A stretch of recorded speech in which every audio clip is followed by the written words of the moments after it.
Sous ces flaques bouillonnantes, un phénomène naturel se prépare. Un combat explosif fait rage et peut atteindre des températures extrêmes jusqu'à 1000 degrés.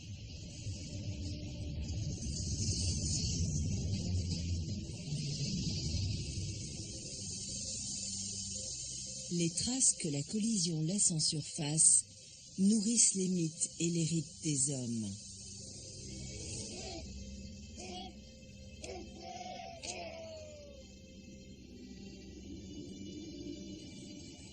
Les populations de cette région respectent les forces de la Terre.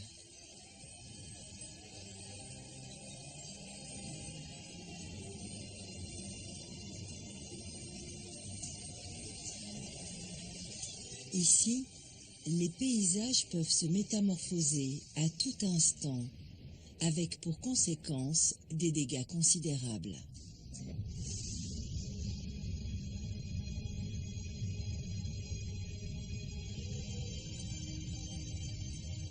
La ceinture de feu du Pacifique. De la Nouvelle-Zélande au Japon, c'est l'une des zones volcaniques les plus à risque de la planète. Mais la destruction s'accompagne aussi de renaissance. Dans l'île du sud de la Nouvelle-Zélande, des terres nouvelles sont en train de naître et les forces tectoniques transforment le panorama.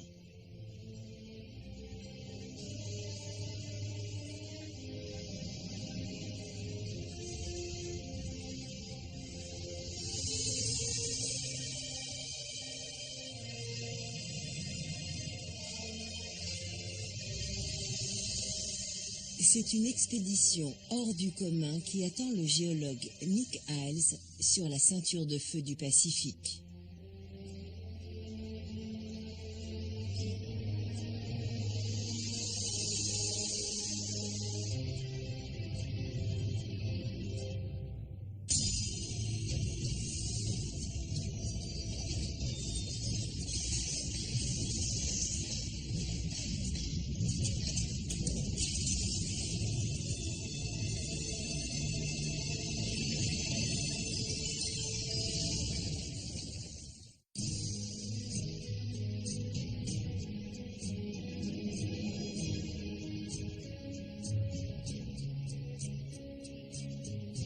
La Nouvelle-Zélande est un pays jeune d'un point de vue géologique. Très longtemps immergées, ces îles se rapprocheront un jour pour former un nouveau continent. Mais comment expliquer cette dynamique? Et quelles sont les forces en action?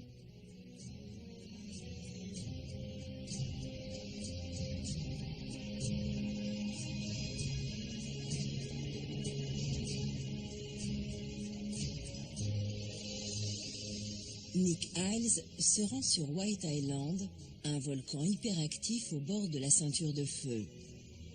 Cette île est le théâtre d'une lutte sans merci entre la Terre et l'océan.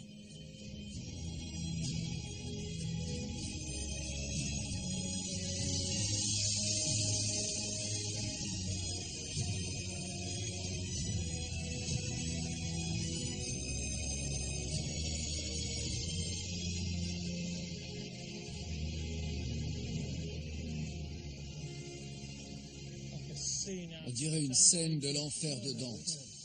C'est impressionnant. Venez voir. C'est infernal.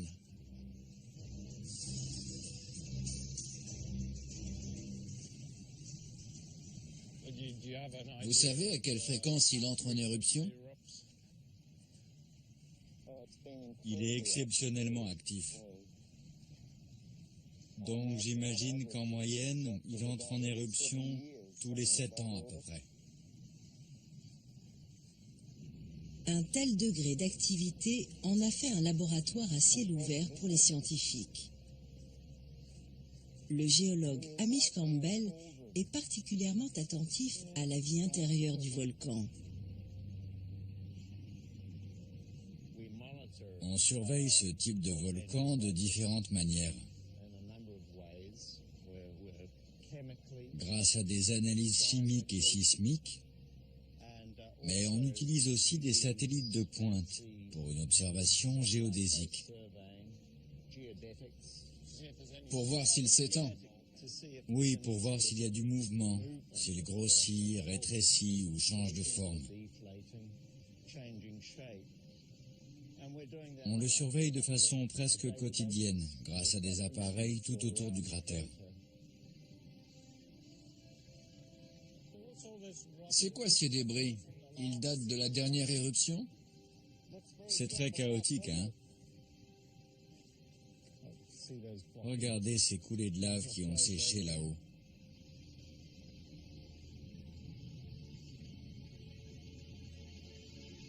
Ces pentes révèlent un passé violent. Elles sont couvertes d'éboulis et de cendres.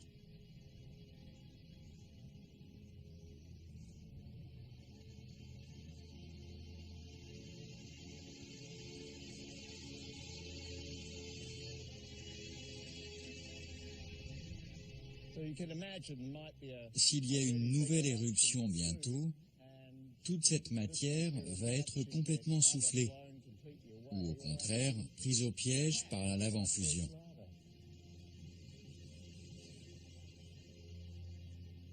Ce genre d'écoulement rapide et très chaud est une coulée pyroclastique.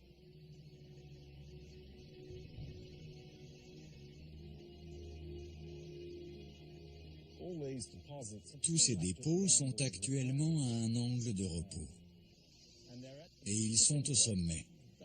Il ne faudrait pas grand-chose. Un petit séisme. Un petit séisme et ce serait la catastrophe. Tout dévalerait la pente. Ce qui est tombé ici est parti dans l'océan? C'est exact. C'est une structure typique d'un effondrement. Et c'est fou de voir comme ça ressemble au volcan américain, le mont Sainte-Hélène. En 1980, tout un pan de montagne est tombé là-bas. C'est pour ça que ces volcans sont si dangereux, car au lieu d'exploser, les flancs se détachent. C'est ça. Pour moi, un volcan est une cheminée naturelle. Ce n'est qu'un amas de débris qui a été craché par le cratère et reste par définition instable.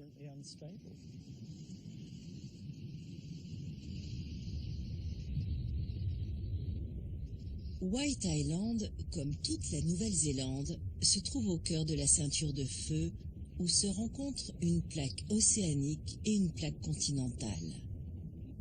C'est une zone de collision où la plaque pacifique plonge sous la plaque australienne. C'est un phénomène de subduction.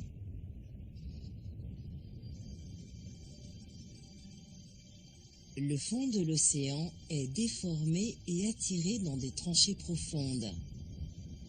La plaque pacifique fond sous l'effet de la chaleur et la friction provoque des séismes violents qui s'accompagnent souvent d'éruptions sous-marines.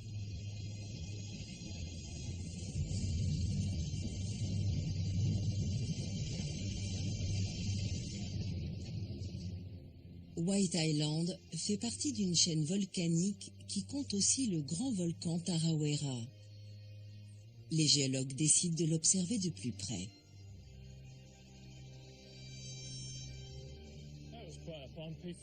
Le vol était un peu agité, mais ça en valait la peine.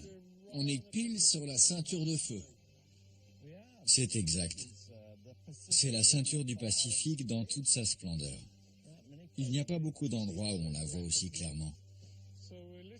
Donc on marche au bord de la plaque australienne et juste devant nous, on a la plaque pacifique. On n'ira pas jusque-là, mais on est bien en plein sur la plaque australienne. Et c'est ici qu'on peut sentir les effets de la plaque pacifique qui s'enfonce. La plaque s'enfonce, commence à fondre avec la friction et la chaleur. Et tout le magma remonte sous cet alignement de volcans jusque là-bas. C'est ça. Il doit y avoir un volcan tous les 40 à 60 kilomètres jusque là-haut. On a devant nous des couches de cendres très impressionnantes. Tout à fait.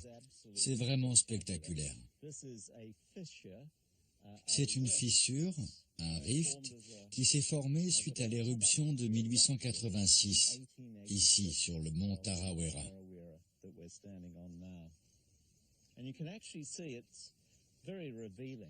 On voit parfaitement bien, c'est évident, que les éruptions ont fracturé d'anciens dépôts pyroclastiques liés à la plus grosse éruption du volcan qui a eu lieu vers 1314. Donc ces couches plus pâles et bien marquées sont des téphras, des cendres et fragments de roches éjectés du volcan et accumulés lors de cette éruption.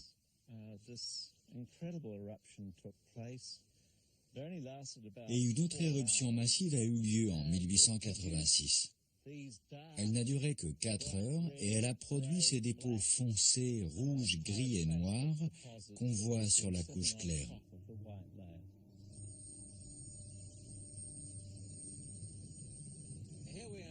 On est sur le versant sud de la montagne. L'éruption a suivi une trajectoire précise? Vous voulez dire celle du Tarawera? Il y avait un vent fort du sud-sud-ouest. Donc, beaucoup de débris ont été déplacés vers le nord. David Lowe est volcanologue à l'université de Waikato. Il s'intéresse beaucoup au Tarawera.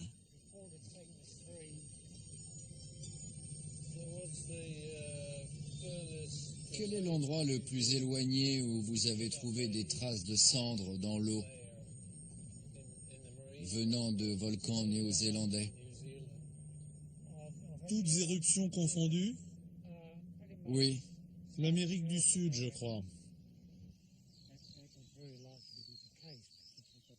Toutes ces couches de cendres datent d'une éruption différente.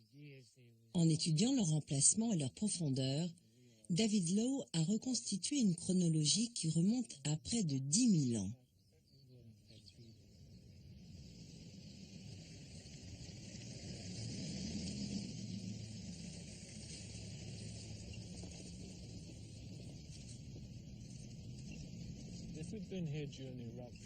Si on s'était trouvé là pendant l'éruption à observer le volcan, qu'est-ce qu'on aurait vu?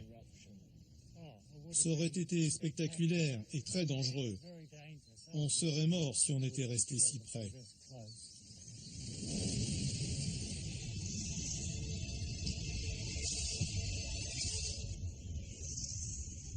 Le 10 juin 1886, vers minuit, le sommet du volcan explose sans aucun signe avant-coureur. Les terres et les villages environnants sont enfouis sous une nappe de roches pulvérisées.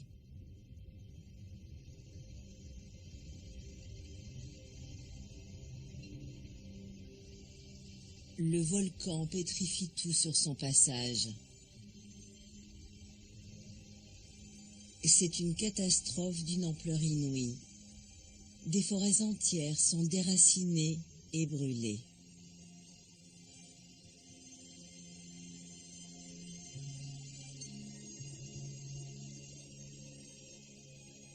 Plus d'une centaine de personnes meurent, surtout des Maoris.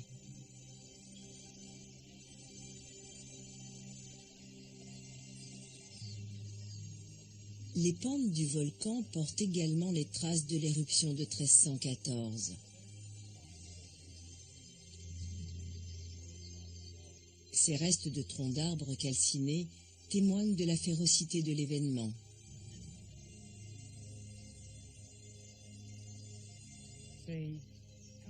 À l'époque de l'éruption du Tarawera, l'île était déjà habitée. Tous ceux qui vivaient ici ont dû y assister. Ceux qui se trouvaient sur la côte, certainement peu nombreux à l'époque, ont aussi vu l'éruption et son impact.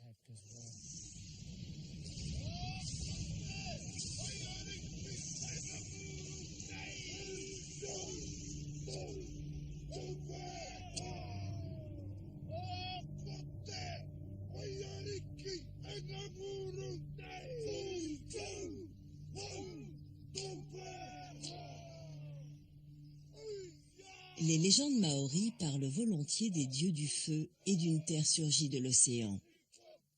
Les danses et chants rituels louent la toute-puissance de la nature.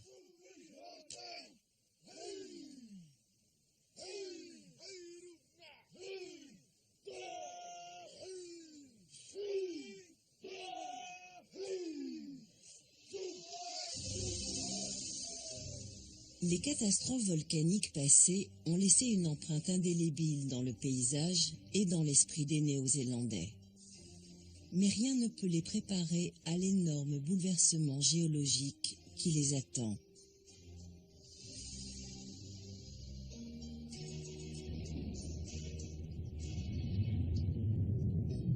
Le Tarawera se trouve au centre d'une ancienne caldeira d'environ 20 km de diamètre, formée par l'éruption d'un supervolcan.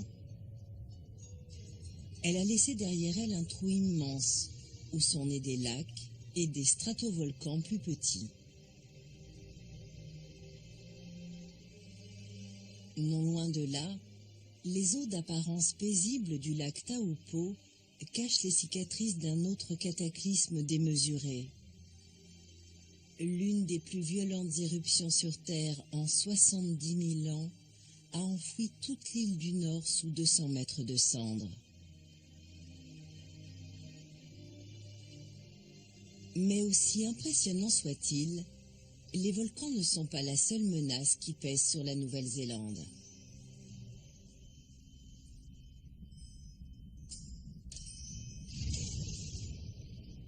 Il y a aussi les tremblements de terre.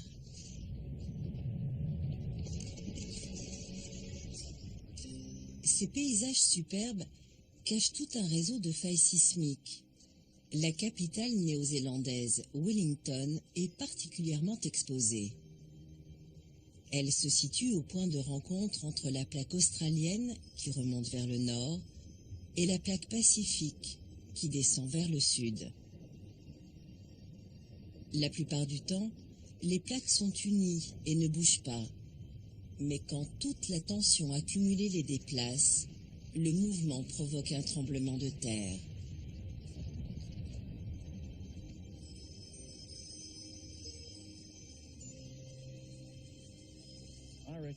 Je pense que cet escarpement représente 2 ou 3 mouvements de la faille de Wellington. On est en train de marcher le long de la faille, sur le côté érodé.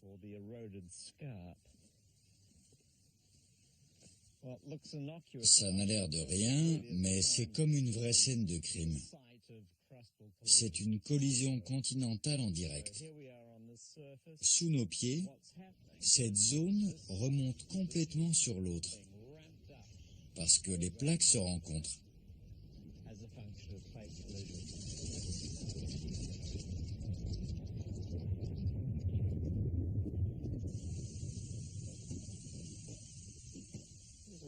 C'est l'endroit idéal pour un cours sur la tectonique.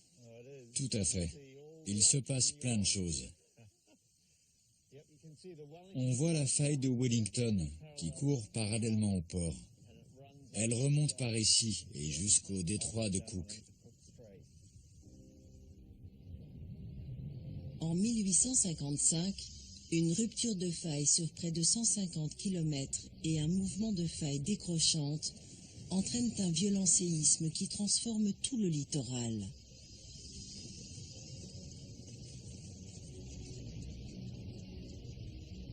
En 1942, un séisme de magnitude 7,2 détruit presque toutes les maisons de la capitale. Depuis 2 siècles, la terre ne cesse de trembler le long de la faille alpine. On pourrait la comparer à la faille de San Andreas? C'est ça. Parce qu'elle traverse une ville importante, une capitale, pour ne rien arranger. Dans votre boule de cristal, quand voyez-vous le prochain tremblement de terre majeur? J'ai une réponse facile pour ça. Disons qu'il y a 10% de chance qu'il se passe quelque chose dans les 100 prochaines années.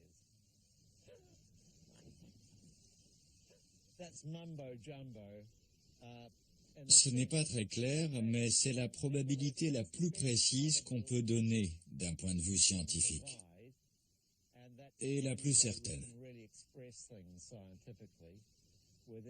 Ceci dit, il peut y avoir un tremblement de terre majeur demain à Wellington.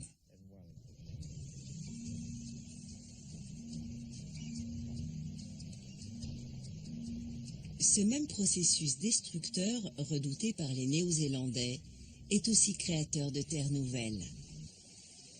Chaque séisme fait remonter une partie du fond de l'océan au-dessus du niveau de la mer. L'île du nord de la Nouvelle-Zélande est l'endroit rêvé pour étudier comment les continents grandissent.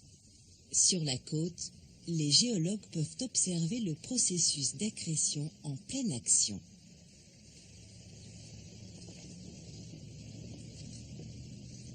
Il y a longtemps, cette roche appelée Greywacke reposait au fond de l'eau.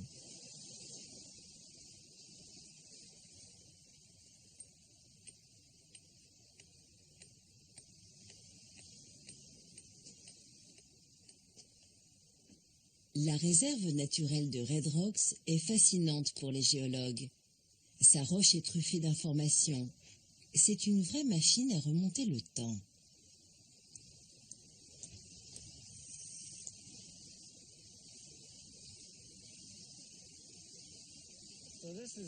On a un magnifique exemple ici. Cette roche sous-marine s'est détachée de la plaque pacifique et s'est retrouvée en surface. Toute cette matière s'est agglomérée sur la marge de la plaque. On a les rochers du Trias ici, puis du Jurassique, du Crétacé, du Cénozoïque, et ça continue aujourd'hui.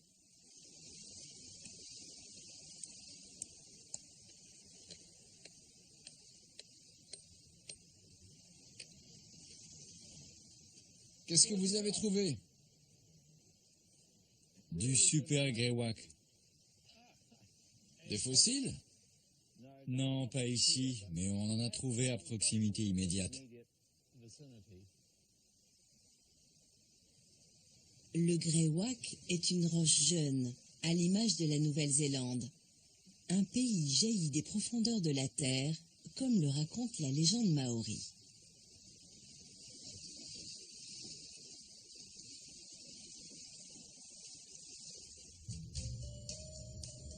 Nick Iles poursuit sa route au nord-ouest vers le Japon.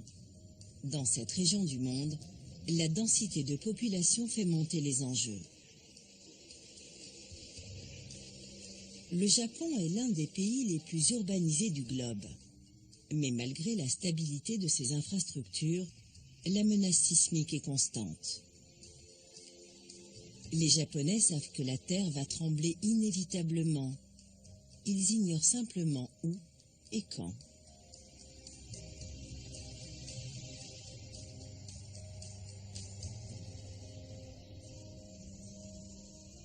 En 1923, le tremblement de terre du Kanto ravage Tokyo et fait plus de 140 000 victimes.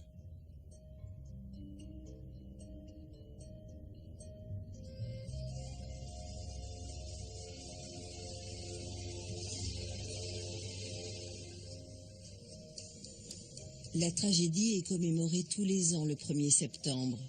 C'est aussi devenu un jour de prévention nationale avec des exercices de simulation en cas de séisme.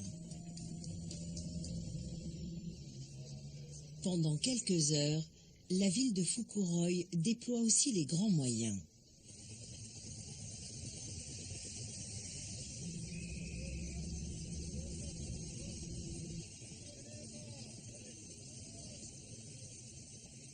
Le Japon se trouve à l'épicentre d'une très grande zone de subduction, où 4 plaques se rencontrent. Au niveau des fosses du Japon et de Nankai, les plaques pacifiques et philippines plongent sous les plaques eurasiennes et nord-américaines. Comme souvent le long de la ceinture de feu, les plaques tectoniques sont soumises à un cycle meurtrier.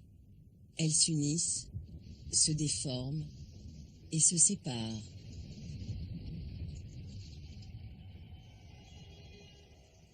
Fukuroi, dans la province de Shizuoka, est tristement célèbre pour être la zone la plus à risque du Japon. Les statisticiens qui étudient la fréquence et la localisation des tremblements de terre dans la région y voient toujours un danger immédiat.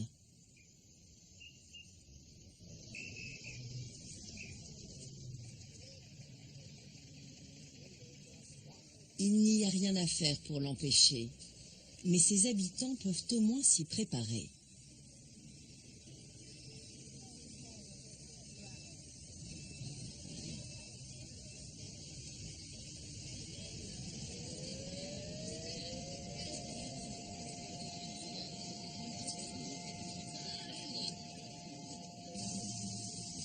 Le Japon a développé le système d'alerte le plus évolué au monde.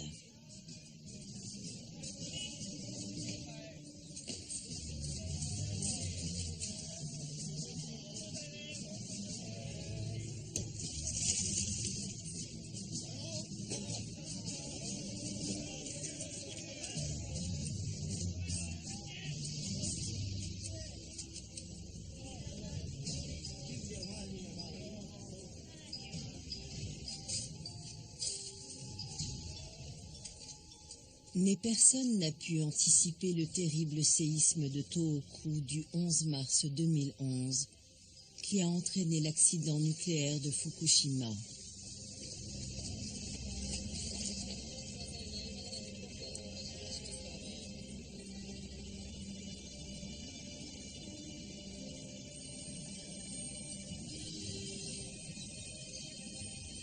Malgré des équipements de plus en plus performants, prévoir les déchaînements d'énergie terrestre reste un défi pour les spécialistes.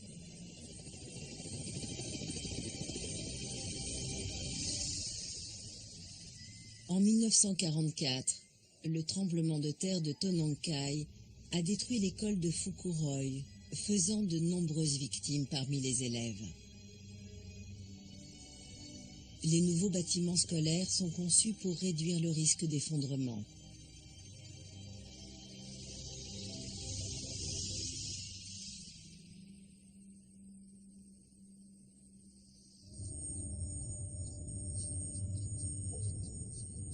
Le Japon doit aussi surveiller ses volcans.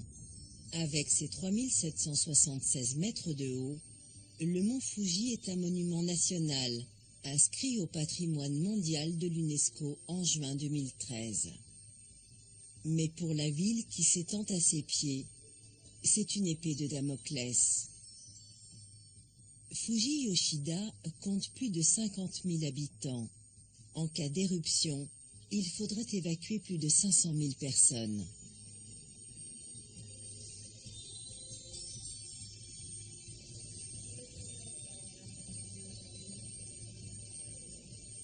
Pour Nick Iles, le volcan et son emplacement posent de nombreuses questions.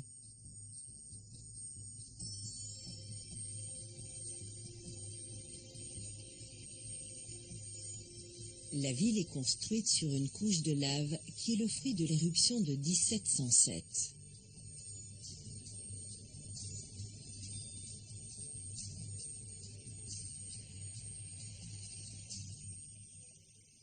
Les Japonais viennent de tout le pays pour honorer cette montagne et visiter l'un de ses plus célèbres sanctuaires, le Sengen Jinja. Ce temple shintoïste est dédié à la déesse du volcan. C'est ici que se déroule la grande fête du feu. Pendant 2 jours, des torches immenses sont allumées en son honneur.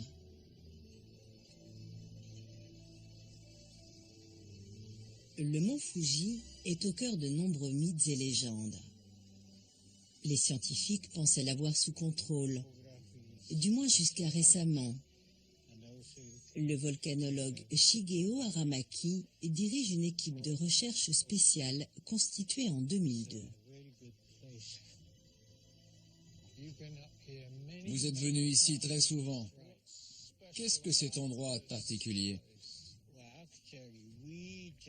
Nous autres, volcanologues japonais, avons longtemps pensé que le mont Fuji À cause de sa morphologie très basique et sa construction très simple, n'avait rien d'intéressant comparé aux autres volcans de structure plus complexe qu'on rencontre au Japon.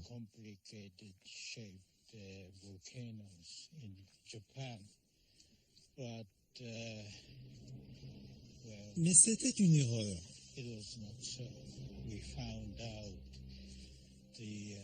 Nous avons découvert que le mont Fuji présente des caractéristiques fascinantes et variées, comme des coulées pyroclastiques, des nuages localisés, des jets de lave et des explosions soudaines.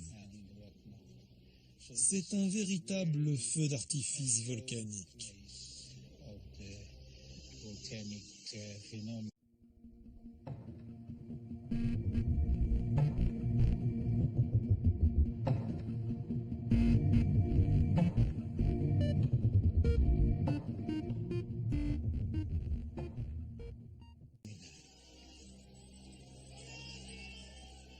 Chaque année, les Japonais organisent un festival en l'honneur du volcan. La statue de la déesse est descendue de son piédestal et emmenée en procession, ainsi qu'une réplique du mont Fuji.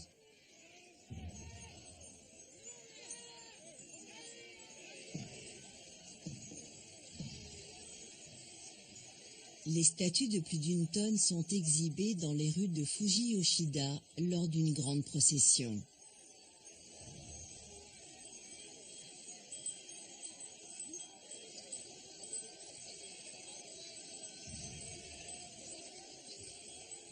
Cette cérémonie séculaire témoigne du respect de la religion shinto pour la nature.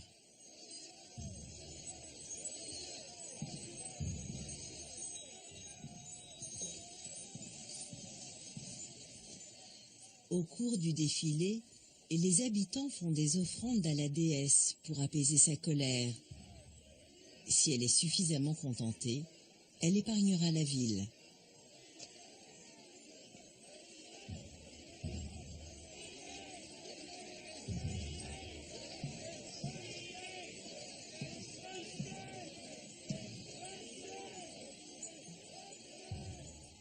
Quand la procession arrive au centre de la ville, les festivités commencent.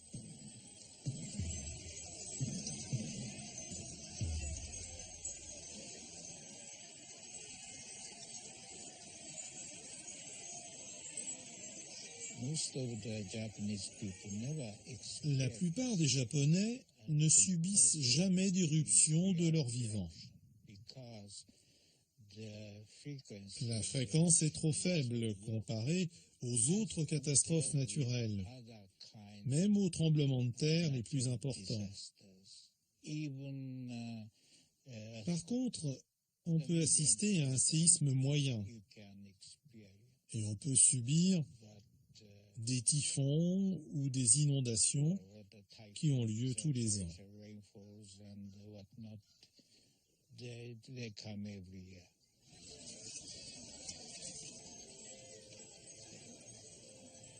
Au cours des festivités, des torches immenses sont allumées et partout dans la ville, des feux brûlent en l'honneur des dieux.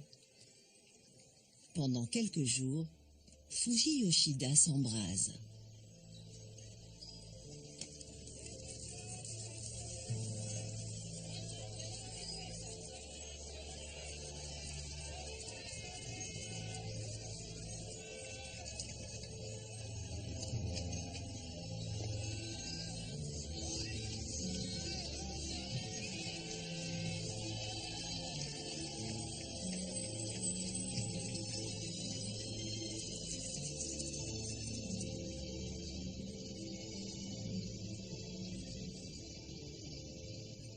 Malgré les risques évidents dus à la proximité du volcan, beaucoup de Japonais préfèrent voir en lui un gardien bienveillant.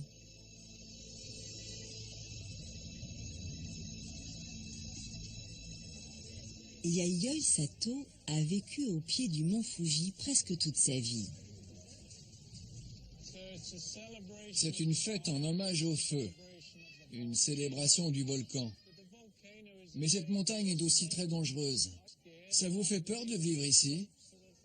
Ce n'est rien du tout. Je n'ai pas peur.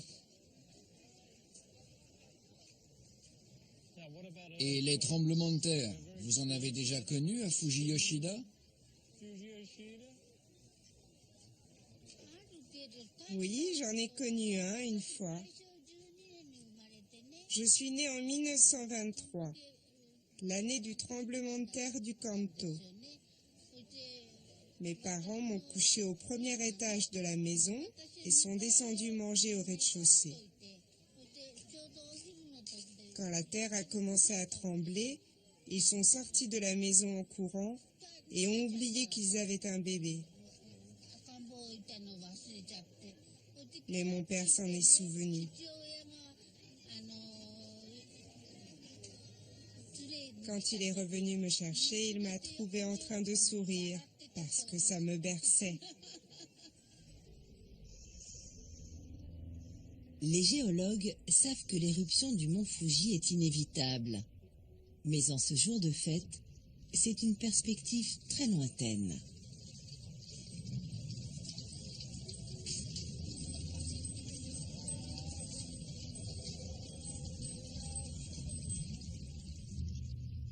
Pour son étape suivante, Nick Hiles fait un saut à Motozu, dans le centre du pays.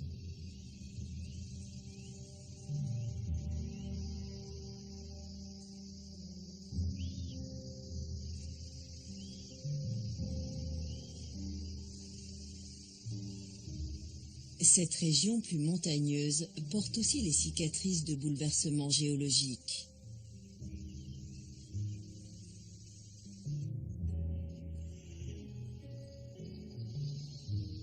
Dans ce petit village, une faille est exposée au grand jour.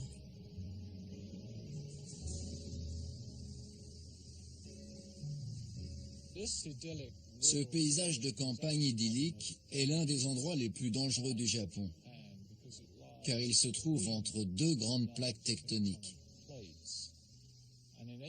En 1891, la faille qui court sous mes pieds s'est écartée pendant un séisme et a produit l'escarpement derrière moi. Ce bloc est descendu de 6 mètres en quelques secondes. 7000 personnes ont été tuées. Le tremblement de terre de Mino-Owari est souvent considéré comme point de départ de la sismologie moderne. À l'époque, le géologue japonais Koto marque un tournant lorsqu'il établit pour la première fois que l'origine du séisme est liée à la tectonique.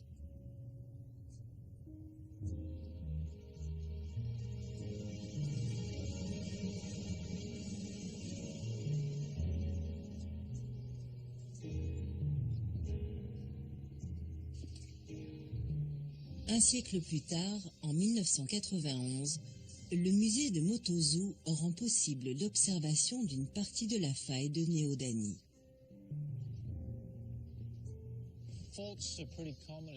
On trouve des failles partout dans le monde, mais c'est unique d'en voir une exposée comme ça. C'est surtout un mémorial pour les victimes. On voit très bien la rupture. Cette surface là-haut est la même qu'en bas. Il y a eu un déplacement vertical d'environ 6 mètres. Il s'est produit en un clin d'œil pendant le séisme de 1891. Ici, on a des sédiments relativement jeunes sur une paroi de roche ancienne. Et je regarde pile le long de la ligne de faille où le tremblement de terre a eu lieu. De gros rochers ont dévalé la pente et toute cette roche a été pulvérisée et broyée par le déplacement.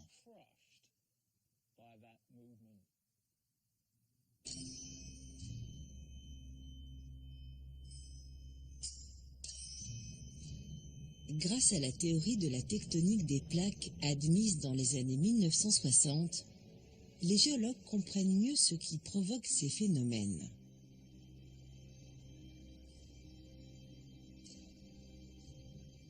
Mais il reste beaucoup de questions sur leur mécanisme et leur cadence dans le temps.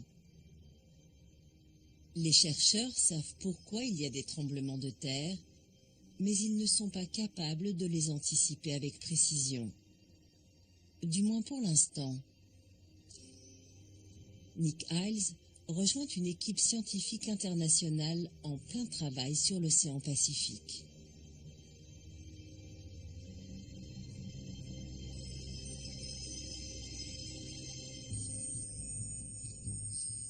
Au-dessus de la fosse de Nankai, le navire de recherche Shikyu fore à plusieurs kilomètres de profondeur, y compris sous le plancher océanique.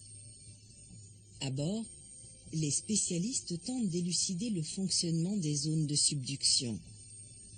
Des informations utiles pour mieux appréhender les séismes brutaux, comme celui de mars 2011. Nick Iles rejoint Michael Underwood, qui participe à cette mission. Il est professeur à l'université du Missouri. Au Japon, on peut remonter le temps et observer des formations géologiques qui ont 50, 80 ou 100 millions d'années. Elles sont fondamentales pour comprendre l'évolution de ce système sur de longues périodes. Mais elles ne nous disent pas quels événements précèdent un tremblement de terre. Pour ça, on doit aller sur les zones de faille actives. Il faut partir au large pour y accéder. Le Shikyu est l'un des navires foreurs les plus sophistiqués au monde. Il peut creuser jusqu'à 7000 mètres de profondeur. Quasiment tout est automatisé et d'énormes bras articulés manœuvrent les instruments de forage très lourds.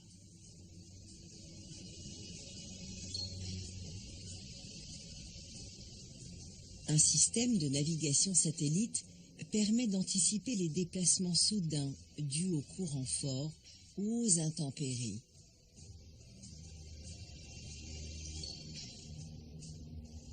Les chercheurs explorent un segment d'une plaque qui s'est fissurée lors d'un ancien séisme. Les données satellites indiquent que les plaques sont unies pour l'instant, mais la prochaine rupture pourrait menacer l'ensemble du Grand Tokyo et ses 37 millions d'habitants.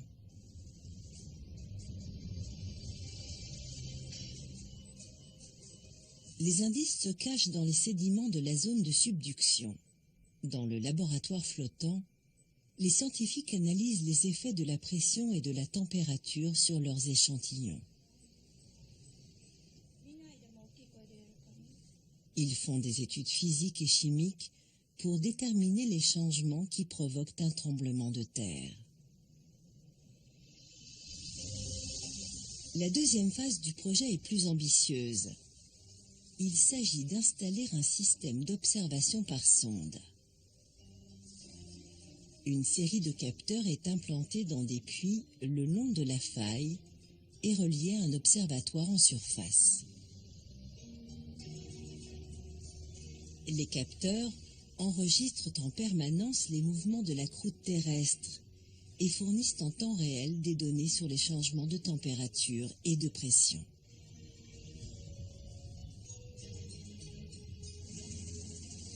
C'est un projet à long terme, mais si ce nouveau système d'analyse fonctionne, il pourrait révolutionner la sismologie.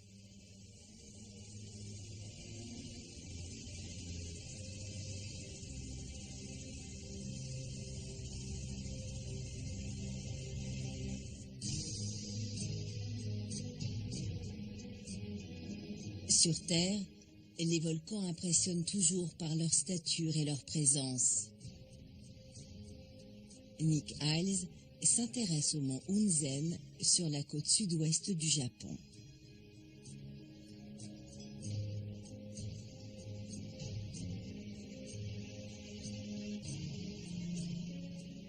Il domine la ville de Shimabara, un port commercial actif.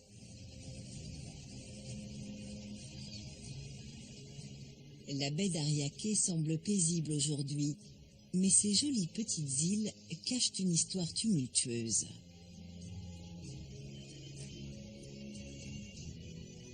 Ce volcan est le plus redouté du Japon.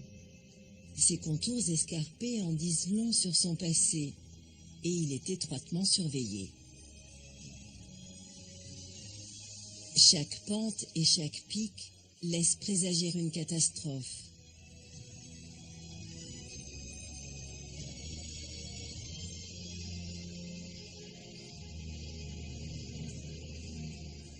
La plus meurtrière a eu lieu le 21 mai 1792. Son origine n'était pas une éruption volcanique, mais un tremblement de terre.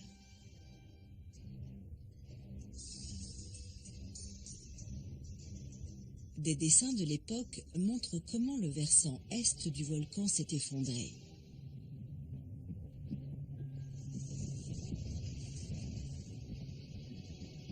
D'énormes blocs de roches et de cendres ont dévalé ces pentes pour se jeter dans les eaux peu profondes de la baie d'Ariake.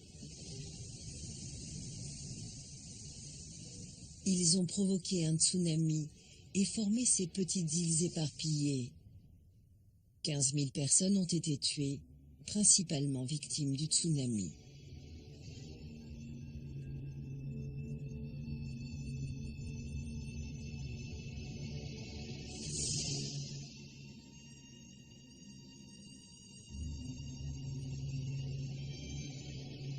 Les cicatrices de l'activité volcanique sont partout. Cette déchirure est la preuve d'une autre coulée pyroclastique.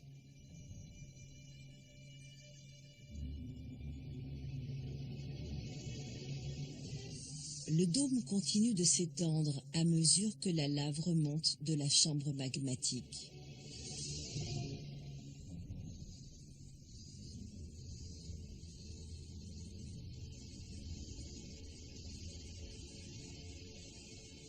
Des mares bouillonnantes et des nuages de vapeur témoignent de la pression qui augmente à l'intérieur.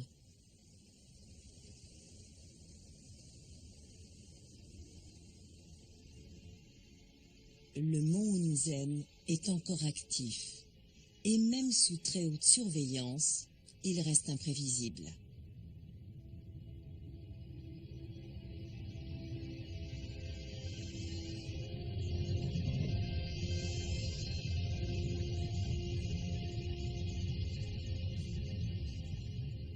Le 3 juin 1991, après 2 siècles d'inactivité, le mont Unzen entre en éruption.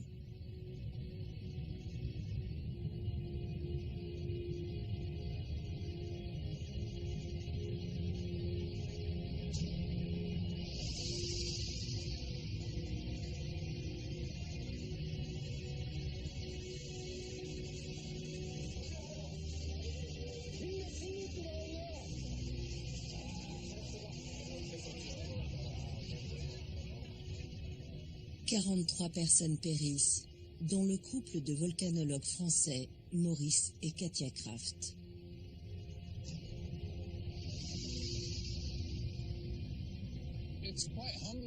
On se sent tout petit devant ce volcan. Quand on repense à la violence de l'éruption de 91 et aux images de ce nuage de feu qui descend à toute vitesse vers la vallée.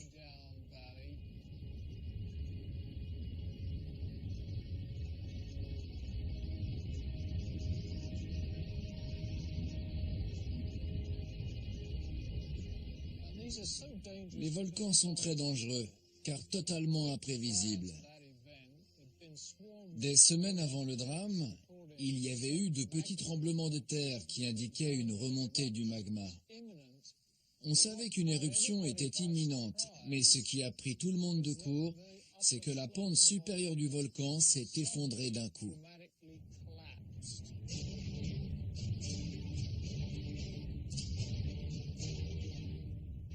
La coulée pyroclastique a littéralement arraché tout un flanc de montagne.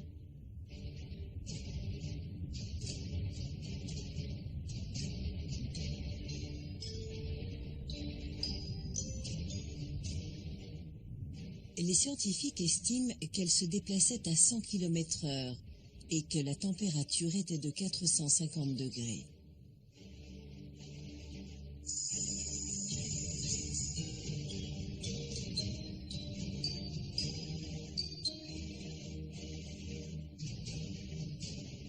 Aujourd'hui, sur le mont Unzen, la trajectoire de la coulée est encore très nette.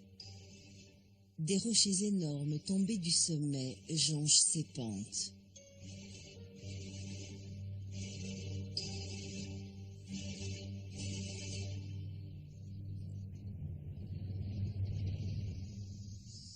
L'ampleur et la violence du cataclysme sont difficiles à imaginer.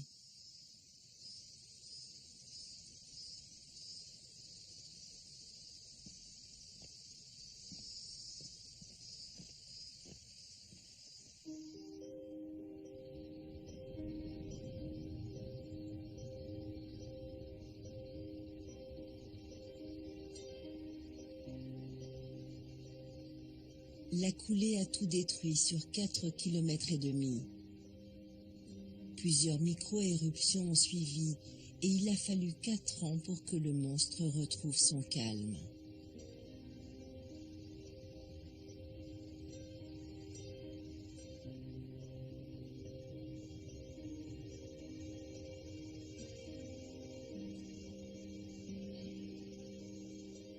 L'éruption de 1991 a également déclenché une série de coulées de boue appelées lahars. Ils ont achevé d'enterrer la ville.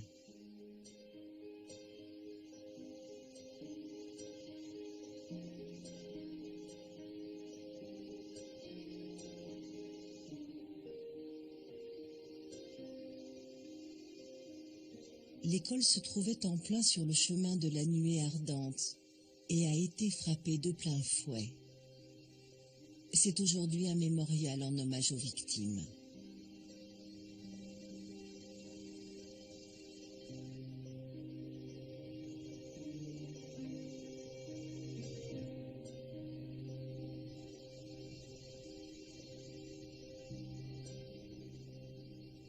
Malgré les apparences, les forces tectoniques qui remodèlent la Terre en permanence ne sont pas exclusivement destructrices.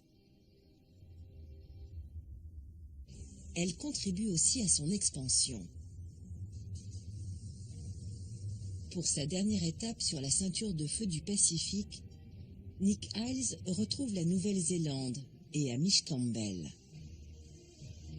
Il veut étudier ce processus de création à grande échelle sur l'île du Sud. Il n'a pas vu de rivière aussi importante dans l'île du Nord. Pourquoi y en a-t-il dans celle du Sud ? Et à quoi servent-elles? Nick Iles espère trouver des réponses auprès du géologue néo-zélandais John Youngson. C'est très à pic. La cuvette est énorme.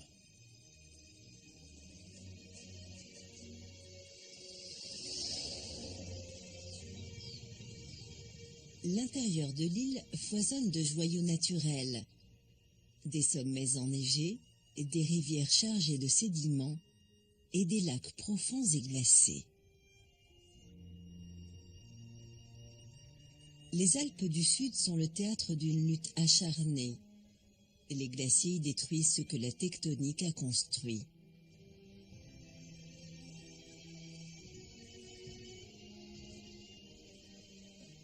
Vous n'êtes pas venu depuis quand? Au moins 20 ans, quand je faisais de l'alpinisme dans ces montagnes.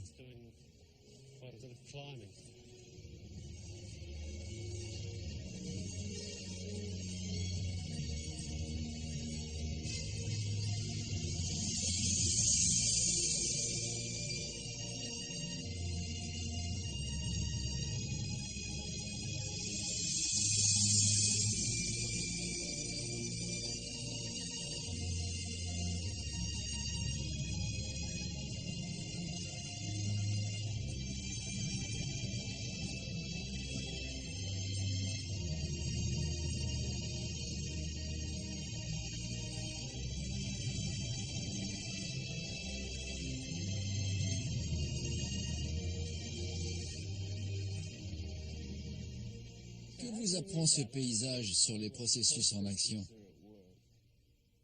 C'est fantastique ici. On voit la tectonique des plaques en marche. C'est comme si on était dans la salle des machines de la zone de collision, entre la plaque pacifique et de l'autre côté de la crête, la plaque australienne.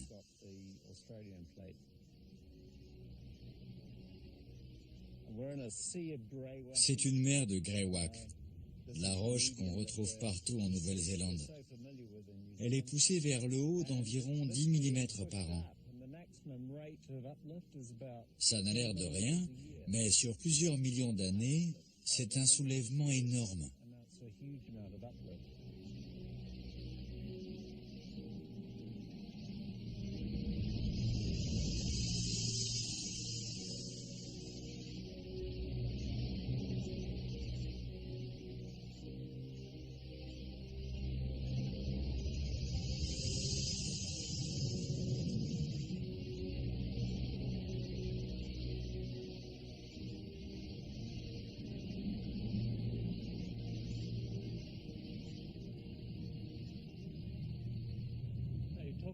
À l'inverse, quelles sont les forces qui détruisent les montagnes?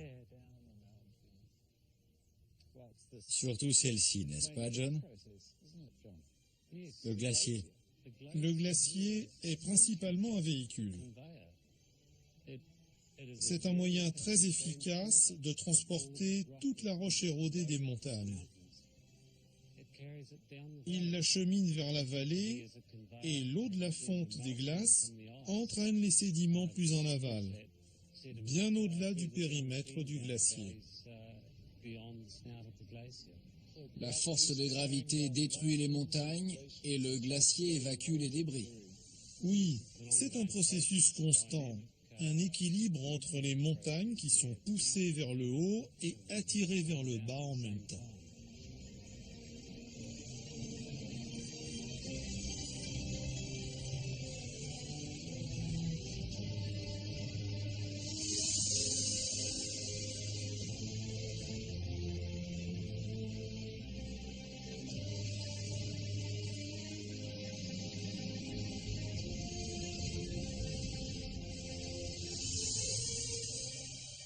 On est en plein sur la zone de collision.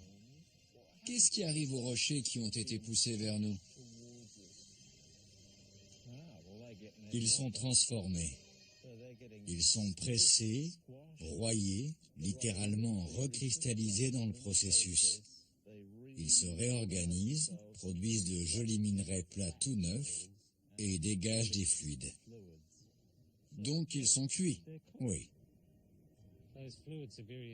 Ces fluides sont très importants. Quand ils traversent la croûte sous ces Alpes, ils dissolvent les métaux et les courants les emportent. Ils contiennent de l'or que l'on retrouve dans les rivières et les plaines, dans la partie ouest de la plaque australienne.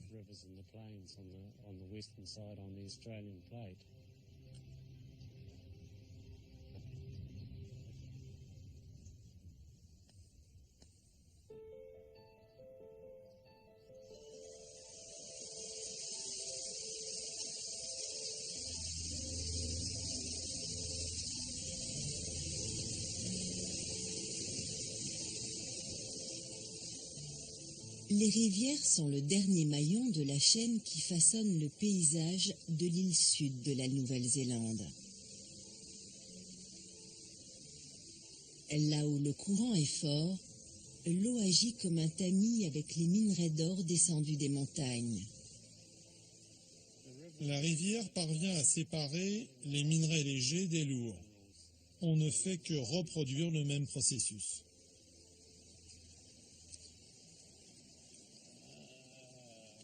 Regardez, il y a de l'or. La machine a fonctionné.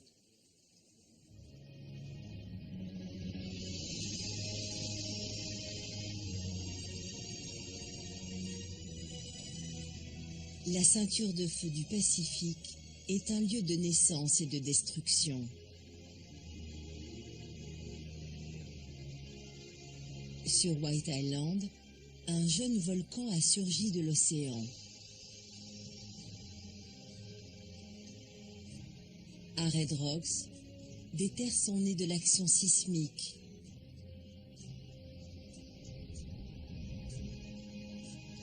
Au sommet du mont Cook, la roche provient du fond de l'océan.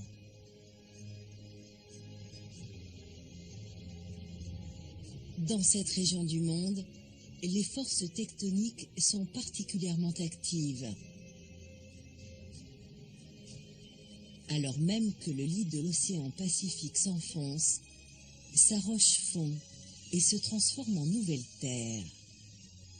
L'océan rétrécit peu à peu, mais c'est le prix à payer pour que se forme un nouveau continent.